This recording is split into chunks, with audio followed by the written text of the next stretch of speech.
Thanks so much. And I'm very excited to be here with you and with Steve Chu to discuss giving power to solutions. The world population is projected to reach almost 10 billion by the year 2050, which is an increase of more than 25% from the current population, which is around 8 billion. It's 7.8 billion. It is critical that we get smart about the relationship between population and the planet to make the best policy choices and avoid the pitfalls of the past. So I'm here for UNFPA. We're the United Nations Population Fund that puts women and girls at the center with a focus on upholding sexual and reproductive health and rights for all. Over time, the world realized that you can't dictate population size to people. It's the woman's choice. And it's clear that given a choice, women know exactly what they want. They want the number of children that they can afford and nurture. So, how to give power to solutions? For me, one way is by supporting women's own power, their power to control their fertility.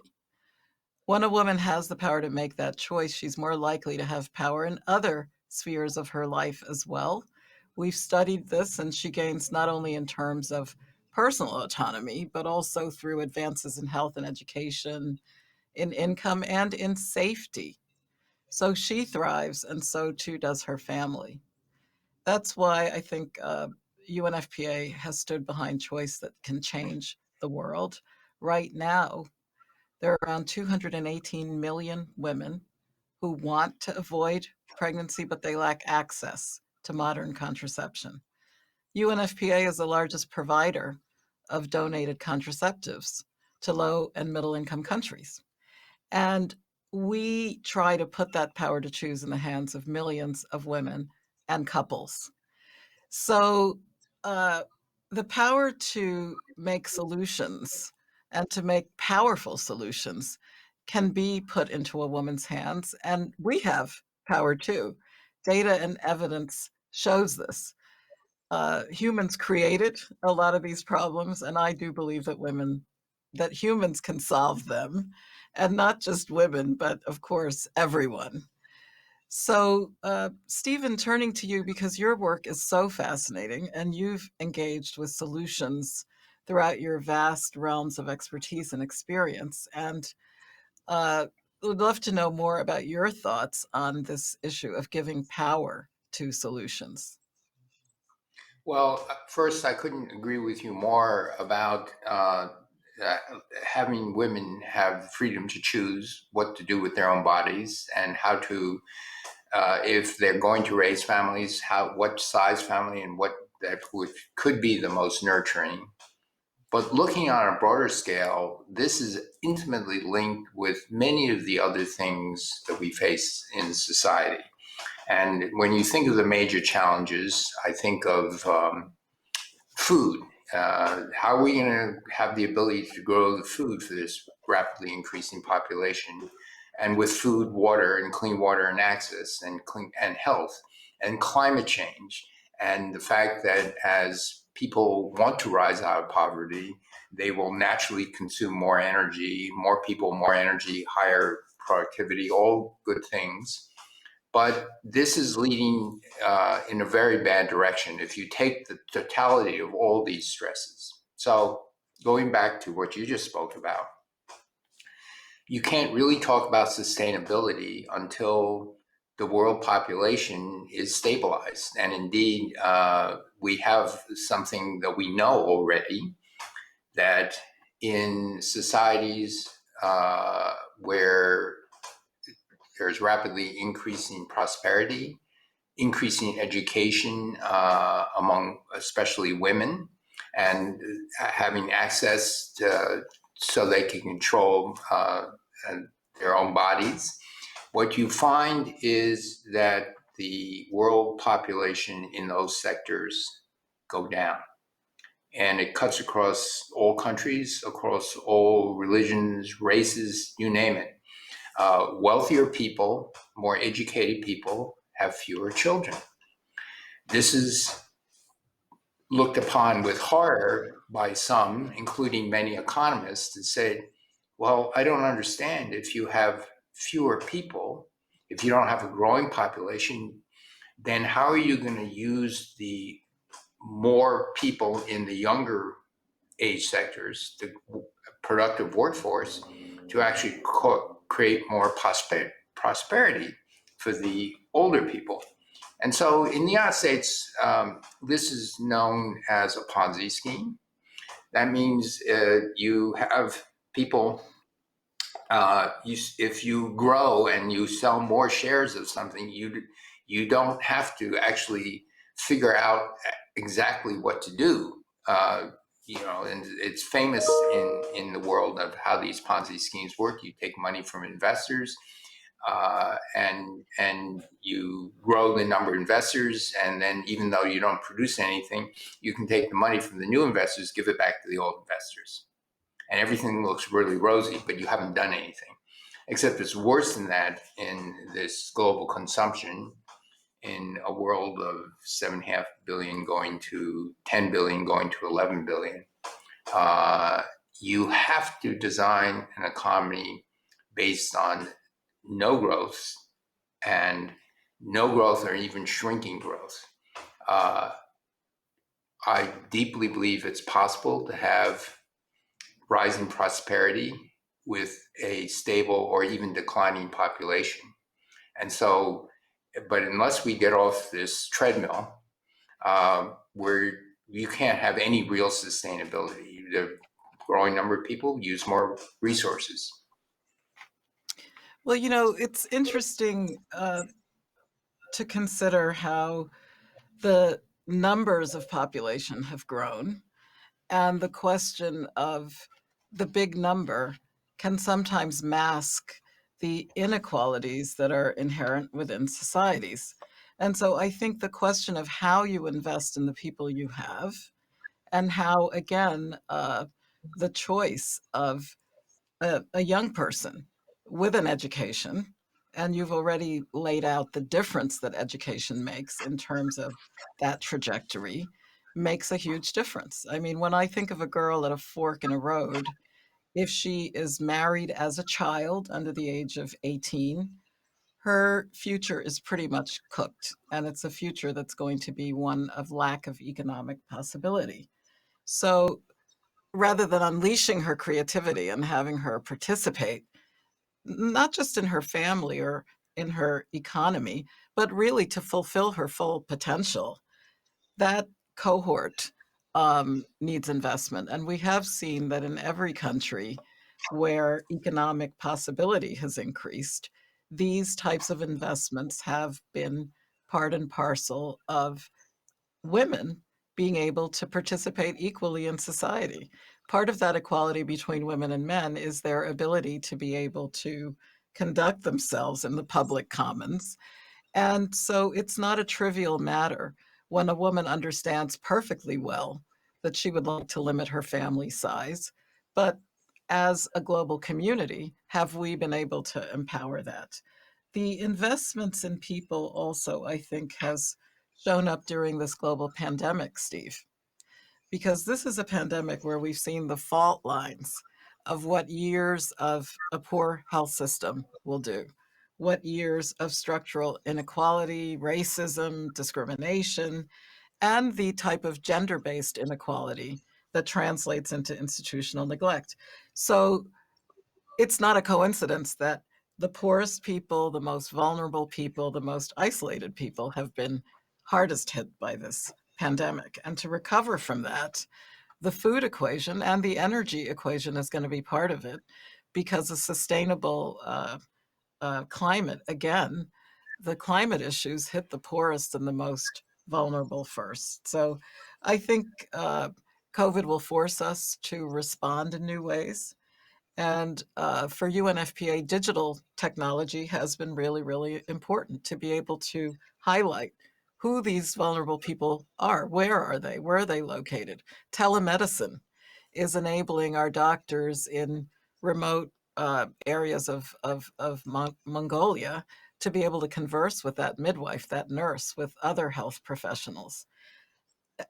I hasten to say that unfortunately, and I think you've seen this in your travels as well, That digital divide, though, means that it's not easy. It's not easy for an out-of-school girl in a poor country to be able to use the virtual space the way her counterpart in a country where you have electricity, not even to mention internet and that type of availability. Lately, I've been saying that as the head of the Sexual and Reproductive Health Agency, one of my wishes for the girls of the world is for her to have a mobile phone under her control. Information that, okay, it might not be the latest model or whatever, or why not, but that she can, uh, to a certain extent, access that type of information, that type of life saving information that can make a difference. In our work, also, sadly, the phone can connect you to a hotline if you need someone to come and rescue you, because part of the problem has been the burgeoning domestic violence that the restrictions on movement have wrought on during this time of COVID.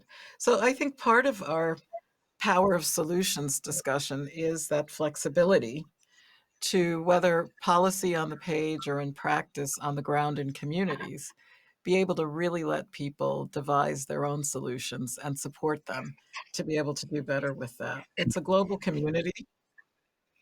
And as our Secretary General has said, solidarity is humanity and solidarity is survival. Back to you, Steve. Well, you're raising a very interesting point. Going back to you were talking about health, and it reminds me. Several years ago, my wife and I, as we get older, start to form bucket lists, and one of our bucket lists is we wanted to go on an African safari. But as we go gorilla trekking, and you also go through villages, and you go on dirt roads, and you begin to look around. And I think the most interesting part of that safari is what I saw in people living in the countries. And what I saw were people walking barefoot for kilometers, toting water, or pushing heavy sacks of goods, 100 kilos of potatoes on a bicycle, so heavy that the tires were deflated, because they had no mechanical power except people power, not even beasts of burden. And you see this, and then you see this, going and going to the village well could be a kilometer or two away and porting water back because there's no plumbing.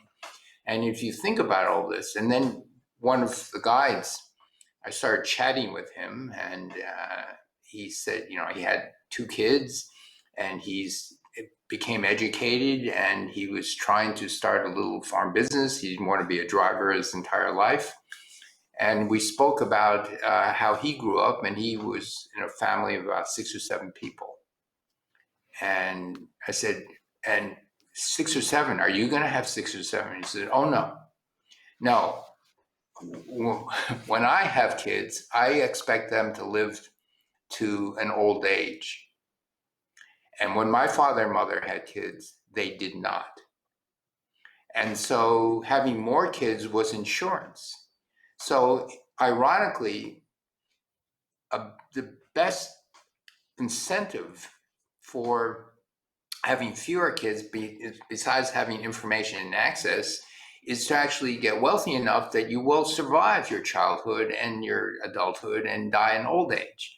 And this, so increased healthcare actually automatically lowers the birth rate. And it means that you can put your resources of your parent resources on a few kids and nurture them much more than you could have before. So again, what I see is this deeply connected world where, and everything in it. And so, everything, relieving poverty, increasing education, improving healthcare, means that you aren't on this treadmill rat race Ponzi scheme. And And with all those things, then you say, okay, then you can actually at least have what limited resources we do have. Yes, we are going to need technology to grow more food, better food, for a growing population. Yes, we want all peoples of the world to eat better, to have access to the type of protein and nourishment we want. Um, but it gets hard to do that if you're going from 7 billion to 10 billion to 15 billion and beyond. It's impossible. And so again, I see this as all becoming a very collected single problem. It's many problems, but they're also intimately connected. Well, very profound issues. And I think ultimately the power of human rights is also part of helping to preserve the planet. I think the ability of women and girls to exercise that control, we've seen over and over again. And so that's why at UNFPA we say the future really belongs to the 10-year-old girl. She should be equipped, she should be educated, she should be able to exert power over her own body and in her own sphere. So thanks for those insights. I also believe that part of the decision that parents make is also predicated on them having an understanding of the human body, the availability of education and good health care, and ultimately jobs to support themselves and their families and to participate actively in driving society's prospects for prosperity. But there's also something else going on which makes me optimistic in part. You talked about cell phones, and what I saw as I toured around in Safari was uh, they were around, and I learned that the first thing people buy, the first electrical thing that a person will buy is a cell phone. Because that cell phone means so much. It means you can figure out what's going on with your friends, your relatives, your family. You can figure out when you want to bring your crops to market, everything. And Yes. and and so then I think in cell phones we leapfrog past the earlier development of earlier developing countries where we had landlines. And then I looked at what I was seeing and saying, well, wait a minute. People, there was very little irrigation in the countries I was in. Well, this is kind of crazy. What do you need for irrigation? You need power to pump water from a well up there. But we have power. We have very inexpensive solar panels today. And so with the right business model, you can use that when the sun shines, you can pump the water. You pump the water into a little tower. And so that's stored energy. When you have the energy, you use it. Now it's stored in form of a little reservoir of water, which you can irrigate your crops. You can use the same power to purify the water for health. There are so many things where you can leapfrog past what we did 100 years ago and 200 years ago with these new technologies, cell phones, solar energy, energy storage. But not only energy storage in the form of a battery, energy storage as in the purified water, the pumped water, things of that nature. And so, again, the optimism is that in the right structure, with the right business model, and by the right business model, I mean the business model that allows people in the country to start the businesses. Yes, you can start with helping a lending hand, but in the end, it's got to be self-sustaining. And that same business model, because if you have as the electrification, electric motors, electric bicycles, and three-wheelers drops in price, you can imagine you can leapfrog past those people carrying these heavy weights on their own heads or shoulders or pushing them on a bicycle to a motorized vehicle. When you have those things, when you don't have to worry about your health, you are educated, you can take advantage of all these things, and then this technology allows you to leap forward faster. And so again, the optimism is we have the potential to do this. The sad part of it is the incumbents in countries don't actually want it. They would prefer that you buy diesel fuel to generate electricity. They prefer it if you buy kerosene lanterns and use kerosene instead of LEDs, which are much worse for your health and indoor air pollution. And so you have incumbents that say, well, this is how I make my money, and try to convince people, now, don't try this new stuff. It's not going to work, or it's not reliable. And so then you see this other tension. And how do you convince people that it's better?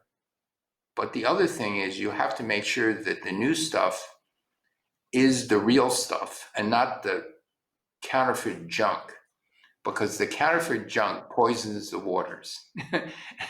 And Well, Steve, I think yeah, we have to progress. leave it there, but obviously lots more to say on the power of solutions. Thanks so much. Great talking with you. Great, great chatting with you also.